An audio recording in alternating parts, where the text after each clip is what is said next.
Yo guys, what's going on? Welcome back to another weekly forecast. And before we get started, we're going to look at the VIP results, break down some of the trades that we took last week, how we could have improved, and then we're going to look at next week's forecast. So you can see here from last week's video, I was speaking about how you don't have to sort of change or adapt your strategy if you have a losing week, because sometimes the market can have just a bad week in general. If you come back next week, have a look at what you can do, and you can see for us, we managed to make a 4.6%, which actually doubled. Actually, I think added up to about 2% from last week. So we made minus 2% last week, made 4% this week. So we're at positive 2% now, based on just sticking to the strategy. You can see here Monday, Tuesday, Wednesday, Thursday, absolutely fantastic week, and then Friday. And this is one thing I'm going to speak about today. We took a loss, and there's a way that we could have improved. The main trade obviously being that 3%, which was the trade that we took from this move here. So you can see we bought around 23.71, and price ended up closing about 23.96. So it's a nice 260 pip move that we ended up catching, and that was just simply based off, as you can see here, just simply based off a retest for price to continue up to take out these relatively equal highs. You can see price was creating liquidity over and over again. We had a big push back down into the 50-minute balance, and I actually called this on the free channel. I actually sent that these are my sell zone and buy zones, and if price wants to push up first, we'll get a sell move down for the rest of the week, or if price wants to push down first, we'll get a move up. And obviously I was favoring the bullish move because gold is obviously bullish, so you want to just favor and look at the more probable moves. And obviously in this case, we ended up getting a big move down. Price ended up tapping into one of these 15-minute imbalances, and then we wanted to see a sort of rejection as quick as possible, and we ended up getting that. So once price fell down, we ended up looking to enter buys at around 23.70, which we did, but price obviously rejected instantly at 50 pips. And then you can see that this is our position. So price tapped in here, moved up, we got the retest, ended up buying at 23.70, and then we ended up getting that quick move up. Now, what ended up happening is I ended up taking a second entry. Now I'm going to quickly switch over to the charts and have a look at this. So here was the imbalance I was looking for the buy. So once price tapped into here, I said price supply here, and the SL will go below the previous low. The reason being why, well, I guess I didn't think it would go any lower, is because of the timing. Remember, I ended up figuring out and trying to, looking at the market and seeing that the market's mainly moving after 10 o'clock. What's going on? Maybe there's been a shift in the sort of when the volume sort of enters the market, or a shift in the algorithm, something. But you can see that price ended up tapping into this imbalance at 10 o'clock, right? Normally trades would happen 8:30 New York time. This is obviously when news release comes out. But you can see what happened at 8:30 to 9:30. Price ended up pushing up. This would have trapped buyers into the market, thinking that, okay, now market's going to go up and attack these highs, right? But what ended up happening is I sent out a message, because we ended up taking a sell on VIP, which is here, right? And this was at 8:30. I was seeing market structure break, and then we ended up getting a fake out, and price ended up pushing up. And we ended up taking a minus 0.3 loss on here. And I said, if we get a swift dump back down, we can look to buy again. And look at this, swift dump, monitoring this area. So we have a big move down, and then we're sort of monitoring this area. So I was expecting this whole move down, and this is why it's always good to have that expectation, because you're always going to be ready then. So I was expecting this move down. Price only got up to here. I was speaking to my wife about this, and she was like, are you sure it's going to get into this imbalance area? And I was like, don't worry, watch, gold always provides. And you can see price then consolidated for around about 15 minutes. And then we had another push down into this area. It was about 130 pip move down in literally like another 15 minutes. So the gold will always get to that area where it needs to go. And it then took all the stop losses out that are sitting below all of these lows, collected all that liquidity, and I was thinking, right, the main target for today, right, would be these highs. We still need to see these highs taken out. why would you say the highs?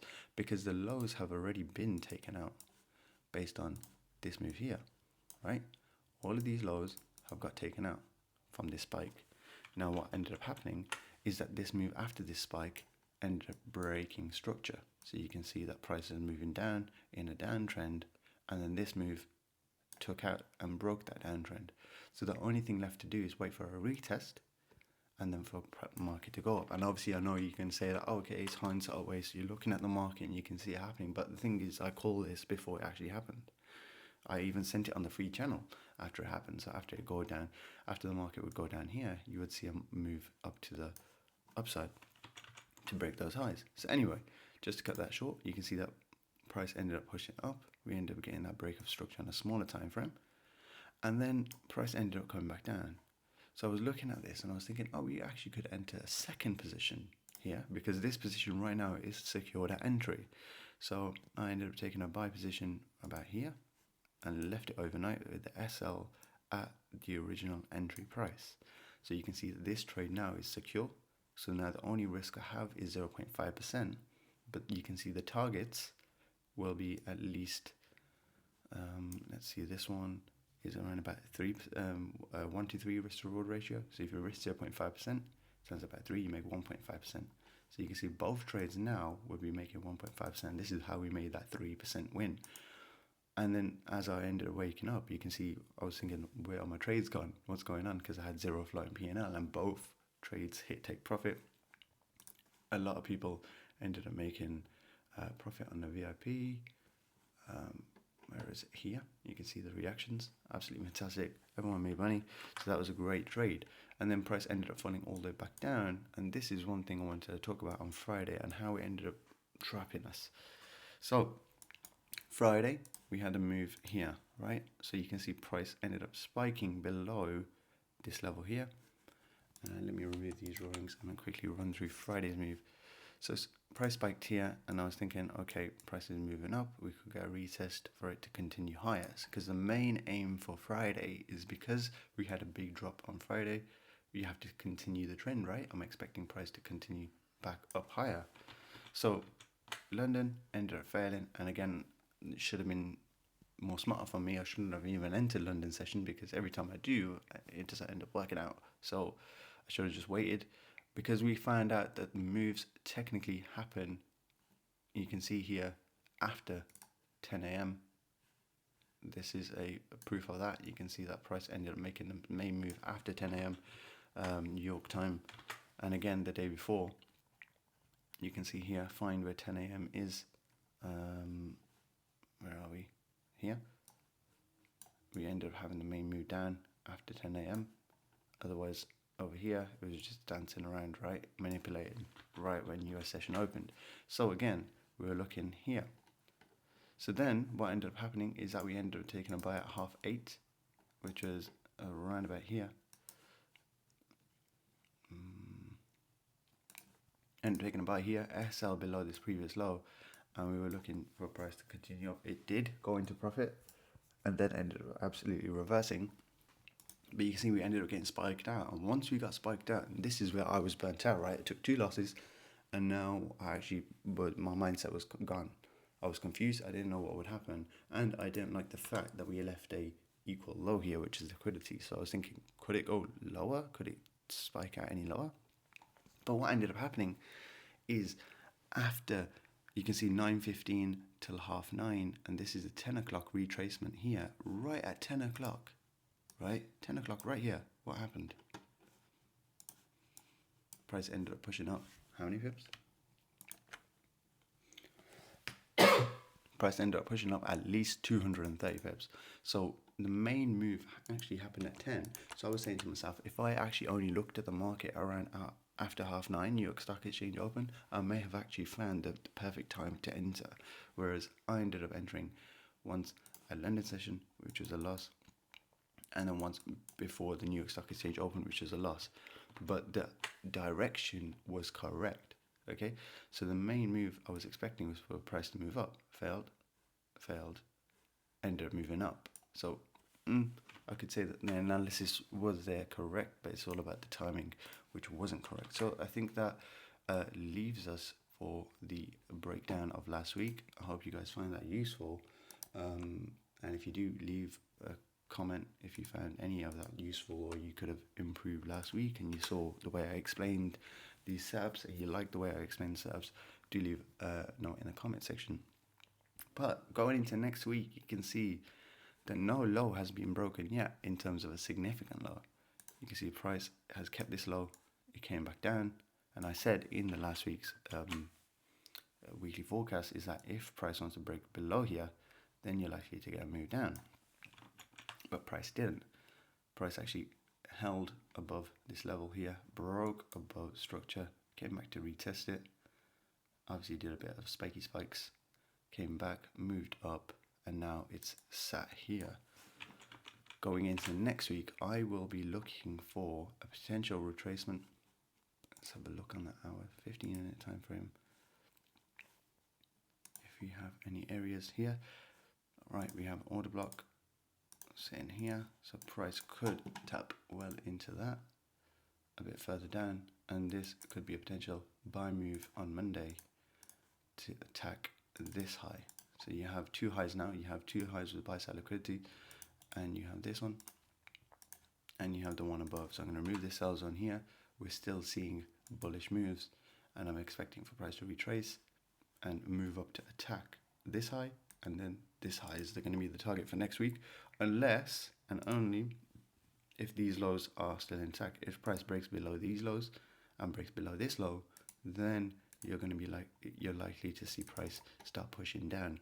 But I think price will start to attack these highs quite quickly because we've done all that sort of consolidation last week. If we look at the weekly time frame, you can see that price is still actually price did close 50% above the last week's wick, so which shows that it's still very bullish. So I wouldn't jump onto sells yet. You want to see structure breaks, like I just say. Price is still climbing. Okay, it's using order blocks to keep climbing. You can see what happens at around about 23.80 on a Monday. If price taps into this and gives a reversal pattern after 10 o'clock, enter it. You can see price start pushing up towards these highs. If we look at the news for next week, you can see that we have on Tuesday, we have flash manufacturing PMI, services PMI on Tuesday, so that's going to be a big day. Monday may not be a tradable day. It may just be set up for Tuesday, or we could get the move on Monday, and Tuesday we could, reverse and do the manipulation, so the opposite way. Wednesday is going to be a quiet day in time for Thursday and Friday. So what we could have is we could have a bullish move Monday, Tuesday, Wednesday, right? In setup, obviously based off Friday's sort of take out the prior low, then reversal. We could have Monday, Tuesday, Wednesday bullish, and then you can end up getting a Thursday, Friday drop back down. Okay, so this is why when you have news on 2 days, on Thursday and Friday, you can get a bullish move on Thursday and then a bearish move on Friday. So keep an eye on those news events. They are going to be very critical next week, and I think that basically sums up the weekly forecast. I think one thing I wanted to mention also is based on this move here, you can have a move. The move went down here. This is the low of the range to the high. This is a high at the time. So if we disregard everything to the right here and say that, okay, once prices spiked low and moved up to this high here, what I ended up doing was I marked the fib, and then I found 50% of that dealing range, which is below the yellow line. So if I get rid of that, you can see with this dotted line, this was marked as 50%. Let me just get rid of that. And what price did is it ended up retracing back down into 50%. This gave me an idea that right price could reverse from here.